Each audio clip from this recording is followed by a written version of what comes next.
Good morning everyone from Chalsa. आज के 15ই August স্বাধীনতা দিবস। আমরা এখন বাজে সকাল 7:30। আমরা উঠে পড়েছি, উঠে রেডি সবাই মোটামুটি।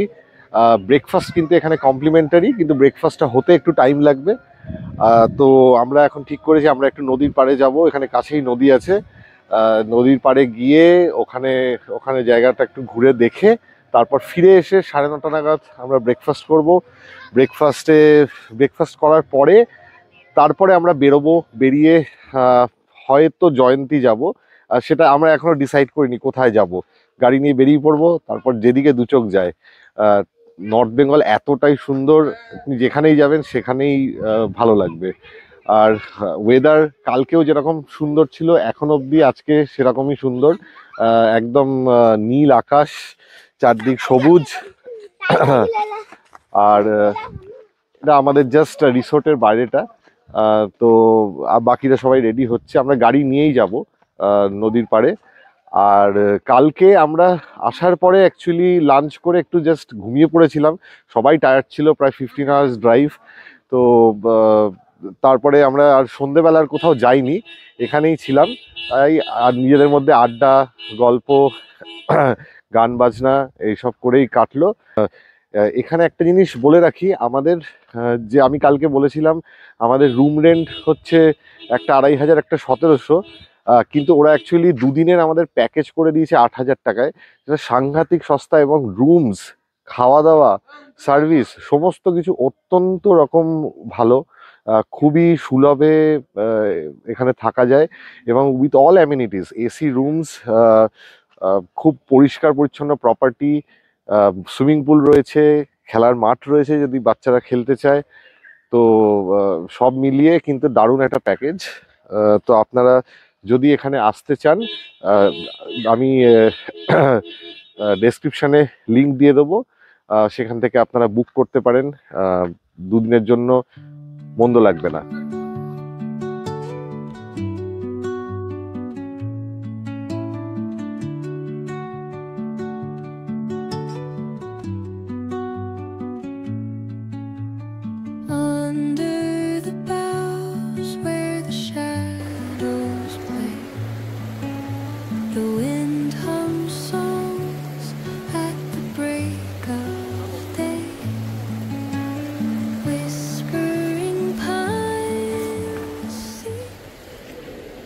এই দূরে কিন্তু পাহাড় রয়েছে, একদম পাহাড়ের রেঞ্জ রয়েছে।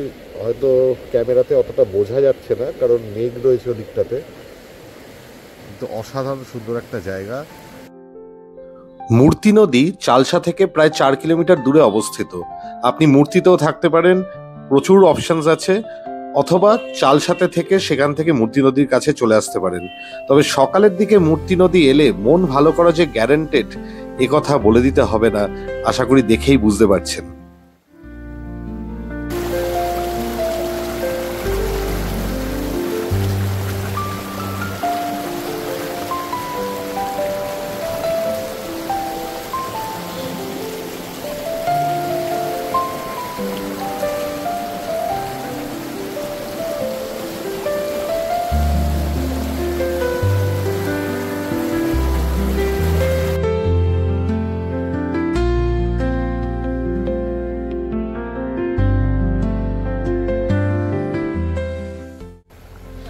এরকম নদী হবে আর জলে নামবো না, তাও কি হয়?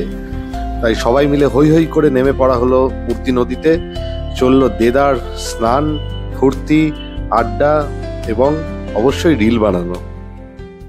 মূর্তি নদী থেকে ফিরে এসে আমাদের জন্য অপেক্ষা করছিল গরম গরম লুচি, আলুর তরকারি এবং লাড্ডু। ব্রেকফাস্ট করার পর আমরা ডিসাইড করলাম যে আমরা জয়ন্তী যাব। জয়ন্তী যেতে সময় লাগবে মোটামুটি 3 ঘন্টা। ডিস্টেন্স চালসা থেকে 117 কিলোমিটার। তাই আর দেরি না করে সদল বলে আমরা বেরিয়ে পড়লাম জয়ন্তী রিভার বেডের উদ্দেশ্যে।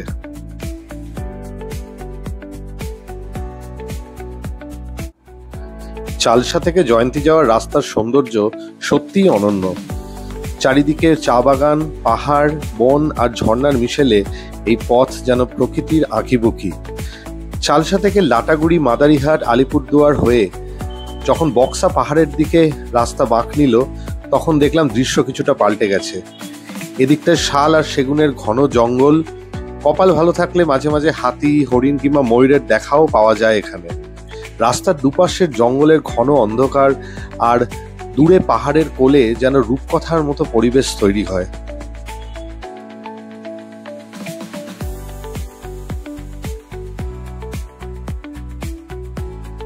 অসাধারণ সুন্দর জায়গাটা, নিচ দিয়ে নদী যাচ্ছে। তবে একটা অদ্ভুত জিনিস এখানে দেখছি যে বর্ষাকাল হওয়া সত্ত্বেও বেশিরভাগ নদীতে কিন্তু সেইভাবে জল নেই। এবং আমি শুনলাম যে এখানে এবার বৃষ্টি নাকি খুব বেশ কম হয়েছে, যতটা হওয়ার কথা ততটা হয়নি। ইনফ্যাক্ট আমাদের দক্ষিণবঙ্গে অনেক বেশি বৃষ্টি হয়েছে নাকি এবছর, এরকমই শুনলাম এখানকার লোকাল লোকেদের থেকে। আমরা এখানে আরো কিছুক্ষণ সময় কাটিয়ে রওনা দিলাম জয়ন্তীর দিকে ঘন জঙ্গলের পথ দিয়ে। কিছুক্ষণের মধ্যেই পৌঁছে গেলাম জয়ন্তী, এবং আমরা প্রথমেই গেলাম আমাদের পূর্ব পরিচিত প্রদীপদার বাড়িতে, মানে প্রদীপ দে। উনি এখানে থাকেন এবং এন্টায়ার নর্থ বেঙ্গলে বিভিন্ন গাইডেড ট্যুর অর্গানাইজ করে থাকেন। ওনাকে আমরা রিকোয়েস্ট করলাম আমাদের লাঞ্চের ব্যবস্থা করার জন্য, এবং বলে দিয়ে আমরা চলে গেলাম সোজা জয়ন্তী রিভার বেডে।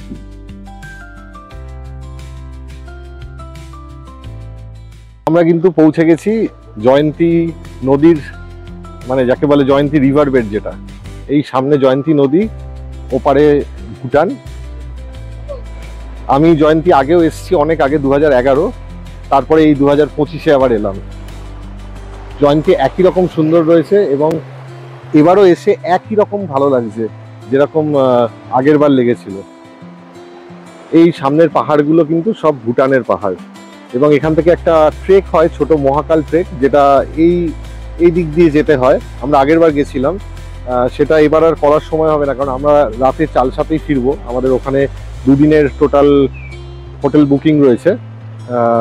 এখানে আমরা লাঞ্চ করে আমরা এখান থেকে ফিরে যাব চালসাতে। অসাধারণ সুন্দর, অসাধারণ লাগে এই জয়ন্তী রিভার বেড।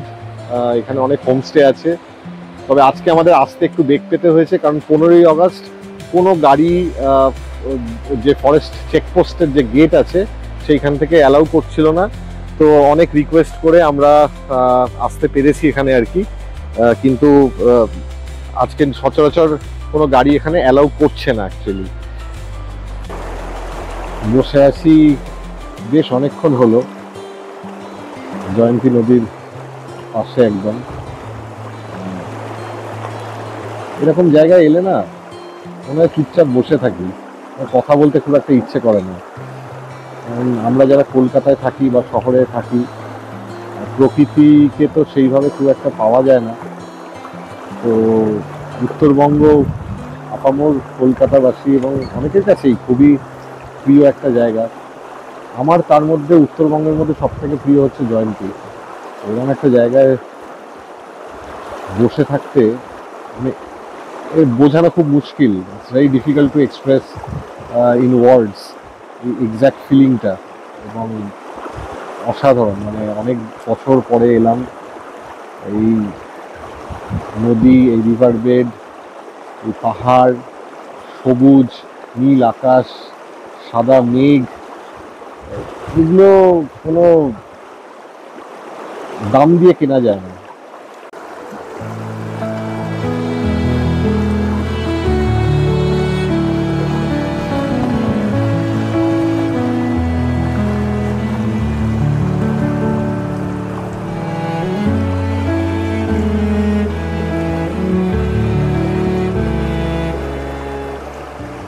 এই জয়ন্তী নদী ছেড়ে যেতে একদম মন চাইছিল না, কিন্তু ফিরতে তো হবেই। অতএব আমরা উঠে চলে গেলাম প্রদীপদার বাড়িতে, লাঞ্চ সারলাম এবং সেখান থেকে যাত্রা শুরু করলাম আবার চালসার পথে। পরের দিন সকাল 9টায় আমাদের চেক আউট করে বেরিয়ে যেতে হবে হোটেল ছেড়ে, এবং আমরা যাব নর্থ বেঙ্গলের আরও একটা অসাধারণ সুন্দর জায়গা, ঝালং।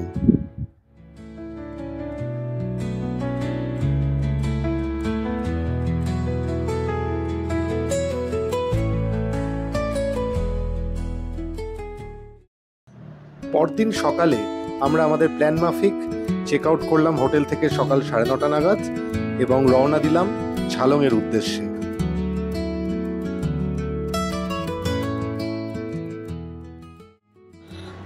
গত দুদিন ধরে ডুয়ার্সের জঙ্গলের সৌন্দর্য সাংঘাতিক রকম উপভোগ করলেও মন চাইছিল একটু পাহাড়ে উঠতে।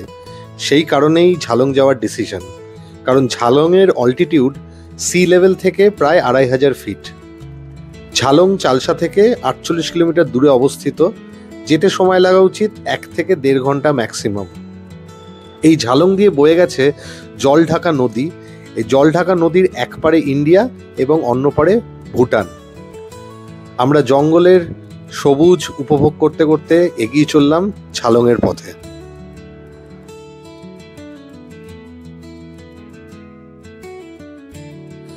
পথে পড়ল গৈরিবাস।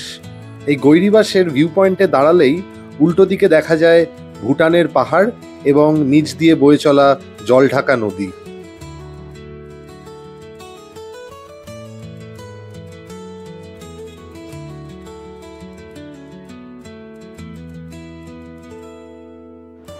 গৈরিবাস থেকে গাড়ি স্টার্ট করে কিছুক্ষণেই পৌঁছে গেলাম ঝালং রিভার ক্যাম্প রিসর্টের কাছে। এই পিছনে, আমার পিছনে যে রাস্তাটা, এটা দিয়ে আমরা গাড়ি নিয়ে এলাম। এখন প্রায় 1টা বাজে। একদম সুন্দর রাস্তা, আর জায়গাটা তার থেকেও বেশি সুন্দর।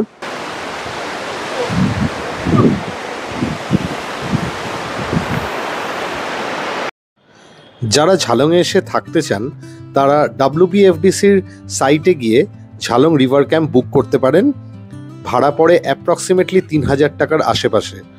আমরা এখানে থাকবো না, আমরা ঘুরে নদীতে স্নান করে এখান থেকে বেরিয়ে চলে যাব শিলিগুড়ি এবং সেখান থেকে আজই রাতে কলকাতার উদ্দেশ্যে রওনা দেব।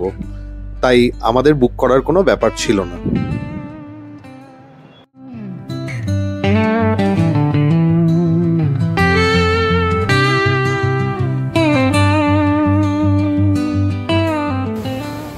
এরকম খরস্রোতা পাহাড়ি নদীতে নামার লোভ আমরা কেউই সামলাতে পারলাম না। তাই হালকা ঝিরঝিরে বৃষ্টি হওয়া সত্ত্বেও সবাই মিলে হৈ হৈ করে নেমে পড়লাম বরফ সমান ঠান্ডা জলের মধ্যে। তবে এখানে একটা ডিসক্লেমার দিয়ে রাখতে চাই, বর্ষাকালে এই নদীতে কিন্তু ভয়ঙ্কর রকম কারেন্ট রয়েছে। তাই নামতে হলে নিজের রিস্কে নামবেন, নামাটা কিন্তু রেকমেন্ডেড নয়।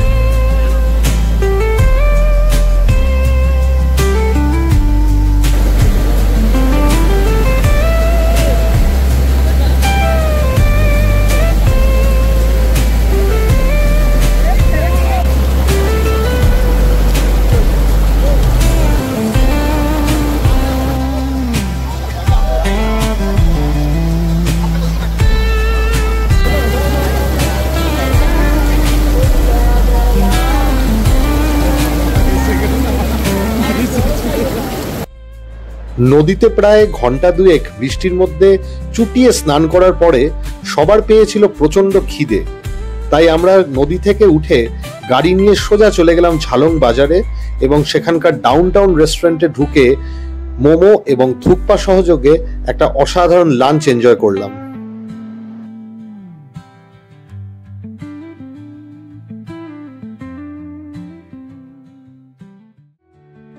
খাওয়া দাওয়ার পর্ব শেষ হলে মনটা আমাদের সকলেরই একটু ভারী হয়ে এলো, কারণ এবার যেই পাহাড় নদী জঙ্গল ছেড়ে কংক্রিটের জঙ্গলে ফেরার পালা।